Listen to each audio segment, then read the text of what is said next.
Welcome back to today's economic news, where we tackle the stories that hit home and dig into the details that others might overlook. I'm John, and today we're diving headfirst into a massive legislative endeavor that has both sides of the political all buzzing: the newly unveiled $900 billion defense bill, a price tag that not only eclipses the White House's initial budget request, but also aims to restrict Chinese investment in critical technological sectors.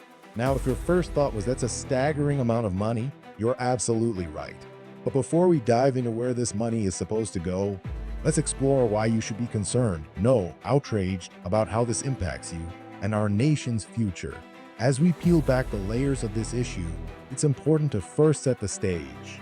The geopolitical chess game between the United States and China has evolved significantly over the past couple of decades. The focus shifted vehemently post 9/11, when U.S. strategies predominantly targeted counterterrorism. Fast forward to the Obama administration, which redirected significant attention toward China's growing influence in global markets and innovations within technology sectors.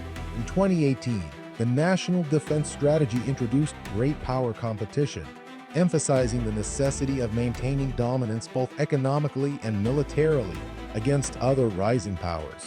The Trump administration further drove this agenda by targeting what it called China's unfair economic practices, a rhetoric that prefaced sweeping legislative responses leading up to the recent $900 billion defense bill. To thoroughly comprehend today's financial juggernaut, let's parse some cold, hard numbers. This $900 billion defense bill isn't just a minor bump. It's $8 billion above what the White House even proposed. Imagine this. If each American taxpayer personally forked out this extra amount, what is it we are truly paying for? According to the bill, $8 billion more than anticipated isn't a drop in the bucket, it's a deluge. And what will our enlisted service members see? A mere 4% pay raise. Let's be honest, can any family adjust to inflation and rising living costs on just 4%? That raise seems trivial when juxtaposed against the monumental sum of military funding. Consider this, an allocation of $400 million annually for both 2026 and 2027 under the Ukraine Security Assistance Initiative is nice and dandy for global alliances, but what about the pressing needs within our own borders?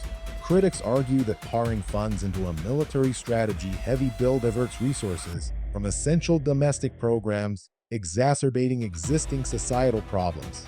Moreover, take note of the political rhetoric surrounding these financial maneuvers. When politicians say the legislation takes aim at long-standing bottlenecks in the defense industrial base by authorizing new investment tools, what they really mean is transferring more taxpayer dollars into the clutches of already bloated defense contractors under the guise of overcoming bottlenecks. It's almost laughable when legislators themselves admit both parties have debated winding down these authorizations for years, arguing they no longer reflect current U.S. missions in the Middle East. And yet, here we are, trapped in a vicious cycle of spending on outdated priorities. Now, let's address this from a libertarian standpoint, shall we? First off, how does a $900 billion defense budget spell out for inflation and devaluation? Essentially, more debt equates to higher taxes and lesser purchasing power.